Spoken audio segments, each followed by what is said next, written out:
Bonjour. Alors, aujourd'hui, on va faire quelques primitives, calcul de quelques primitives. Alors, on commence par la première primitive. Alors, trouver la primitive de la fonction 1 sur x au carré plus 2x plus 4. Alors, au numérateur, on a 1 et au dénominateur, on a un trinom second degré. Il y a x au carré. Donc, on va chercher à exprimer cette expression-là, qui est au dénominateur, en fonction de x au carré. Ça veut dire quelque chose qui est au carré. Pour afin, ça veut dire le but, c'est trouver quelque chose qui est proche à l'arc tangente. Alors, 1 plus 4x plus 4, si je ne me trompe pas, donc plutôt 2x. Alors on voit bien, on peut faire apparaître une identité remarquable partielle, pas toute l'identité, mais juste une partie. Donc je prends x au carré plus 2x plus 1 plus 3.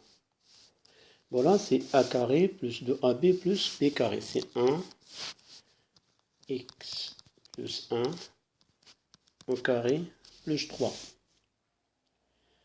Après, je factorise par 3. 1 sur 3 x plus 1 au carré sur 3 plus 1. Après ce 3-là, je le fais introduire dans le carré. J'ai par exemple 3 et j'ai x au carré. Si je fais rentrer 3 sous le carré, je n'ai qu'à mettre racine de 3 x au carré. Donc j'aurai 1 sur 3 facteur, où je vais décrocher, x plus 1 sur racine carrée 3 de tout au carré plus 1. Donc là, je suis à l'étape finale.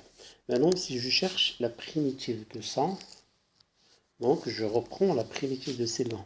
Primitive de 1 sur x au carré plus 2x plus 4 dx.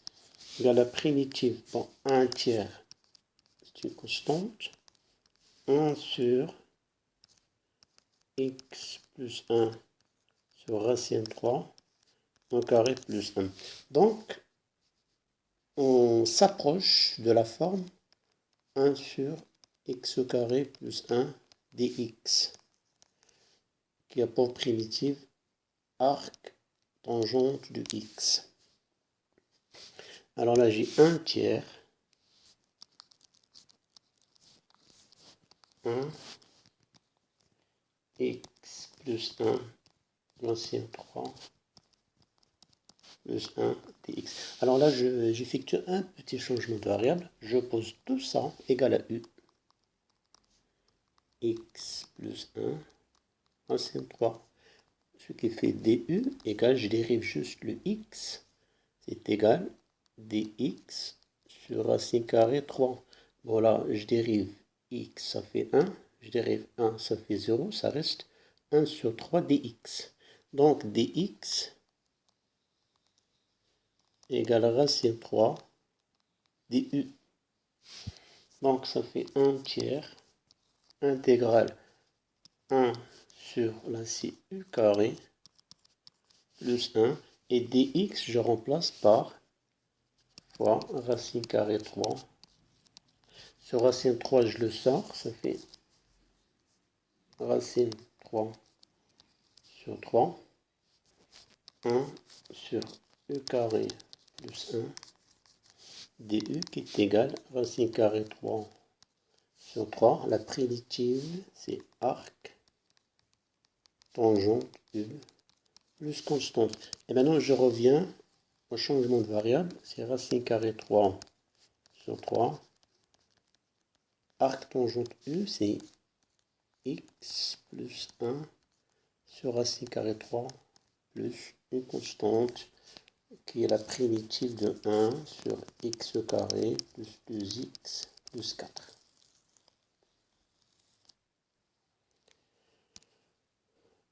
Passons à la deuxième primitive. Alors, la deuxième primitive, c'est le genre de primitive que vous pouvez rencontrer au concours. Faites attention. Il faut d'abord, avant de chercher la primitive, il faut bien regarder l'expression de la fonction. Et surtout, à chaque fois que vous avez l'exponentielle comme facteur. Quand on factorise avec l'exponentielle, il vaut mieux développer pour faire apparaître une forme qui va vous permettre de primitiver la fonction ou bien trouver la primitive. Alors, ux fois 1 sur x, j'ai ux 1 sur x plus ln de x. Au début, on a l'impression que c'est très compliqué. Alors, si on développe, donc, voilà, l'astuce, à chaque fois que vous avez l'exponentielle factoriser d'une expression, il vaut mieux développer l'exponentielle pour faire apparaître une expression qui sera évidente. Alors, j'aurai exponentielle de x fois 1 sur x plus exponentielle de x fois ln de x. Et on remarque que 1 sur x, ln de x, il y a un lien. Rappelez-vous, la dérivée de ln de x égale à 1 sur x.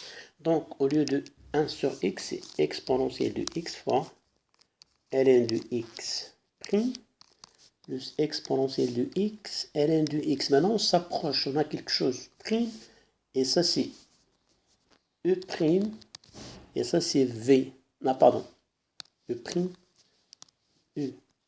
Si je pose ln de x, et là c'est e prime. Par conséquent, celle-là, e, je peux la poser comme étant v, et ça c'est v prime, puisque la primitive, ou bien la dérivée de l'exponentielle de x, c'est elle-même, ça ne change pas.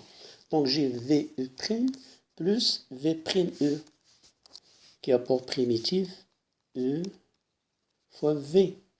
Remarquez bien, si je dérive ça, j'aurai e prime v plus e v prime. Par conséquent, la primitive de ça, donc si je prends la primitive, finalement j'arrive dx, dx. Donc j'arrive à quoi? La primitive, c'est u, v et u, c'est ln de x, et v, c'est ex. Donc j'aurai ex fois ln de x plus évidemment une constante. Donc je reprends. Donc je viens de vous dire, à chaque fois que vous avez exponentielle, facteur, une expression qui est un peu bizarre, il vaut mieux développer. Trouver une relation entre ce terme et ce terme. Si lui, ça représente la dérivée de l'autre, donc il faut penser à ce qu'on vient de trouver. Donc exponentielle 1 sur x. 1 sur x pour nous, c'est ln prime de x. Donc j'ai ex ln prime de x plus ex ln de x. Donc comme la dérivée de ex c'est ex, donc je peux considérer comme ce ex là c'est v, ce ex là comme v prime. Donc j'ai ce qu'on appelle le produit, ou bien la dérivée d'un produit de deux fonctions. EV' qui est égal à E'V plus EV'. Ce qui fait la primitive de ça, c'est EV.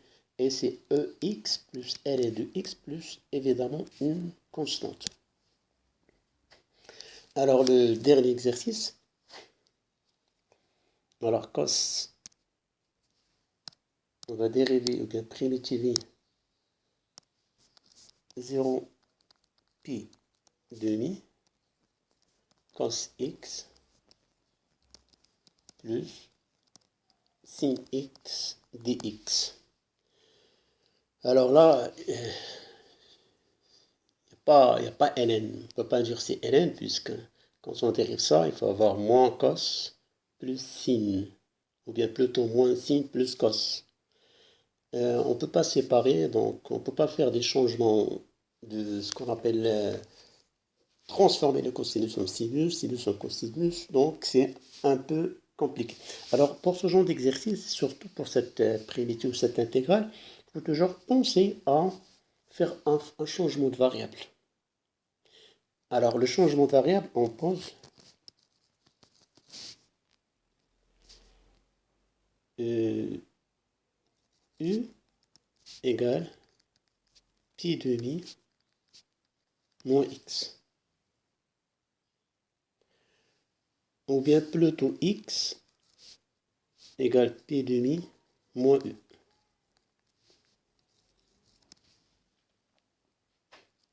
Donc je pose le x ici comme étant pi demi moins u. Bon, vous allez voir, voilà, je change les bornes. Pour x égale à 0, alors j'aurai u égale à pi demi. Pour x égale pi demi, j'aurai u égale à 0. Et là, je remplace x, ça fait cos pi demi moins u sur cos pi demi moins e plus sin pi demi moins e. Bah là, dx c'est égal à moins du. Donc ici un moins, la dérivée de pi demi c'est une constante, donc dérivée de x c'est dx. Dérivée de tout ça, je dérive pi demi c'est 0 et j'aurai juste moins dE. Donc je remplace dx par moins, le moins je préfère le mettre ici, dE. Ok. Alors rappelez-vous bien que cosinus pi demi moins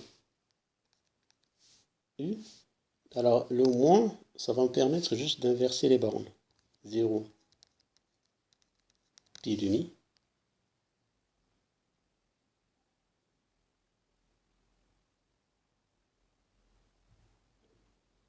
Alors, j'aurai sinus e. Rappelez-vous bien, cos pi demi moins u, c'est sin e. Et cos pi demi moins e, sin e. Sin pi demi moins e, c'est cos e.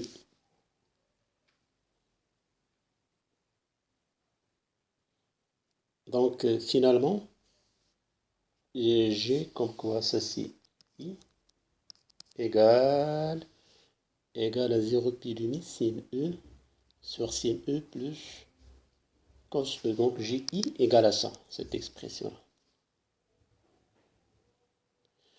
Alors maintenant l'astuce, il faut juste, comme i, et c'est ça, en même temps c'est égal, et j'ai trouvé aussi égal à ça. Ça veut dire i égale intégrale 0 pi demi cos x sur cos x plus sin x dx. Attention, c'est des lettres muettes, je peux les changer.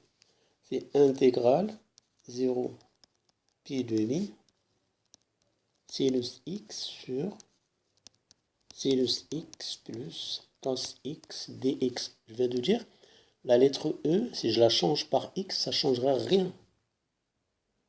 Bon, c'est vrai que ici, c'est un changement de variable. Mais ici, je peux la changer. Je peux changer U par V, par Y, peu importe. Donc, j'ai I égale à ça. Donc, je fais la somme des deux expressions. I plus I égale à 2I. Et 2I égale intégrale 0 pi demi cos x sur cos x plus sin x dx plus intégrale 0 pi demi, cette fois-ci sin x cos x plus sin x dx, puisque i égale à 100, en même temps i égale à 100, on vient de le justifier. Donc 2i, alors je factorise par 0 pi demi, je mets juste une seule intégrale, cos x plus sin x sur cos x plus sin x dx. Alors c'est égal, intégrale 0 pi demi, ça sur ça, ça fait 1, donc dx de i. Donc de i égale la primitive de 1 c'est x entre 0 pi demi. Ce qui implique de I égale, je calcule, c'est égal à pi demi, moins 0, ce qui implique que I égale pi sur 4. Donc voilà le résultat de cette intégrale, donc c'est égal pi sur 4. Donc voilà pour cet exercice, ou bien pour ces 3 exercices. J'espère que vous les avez bien compris. Bon courage et à la prochaine.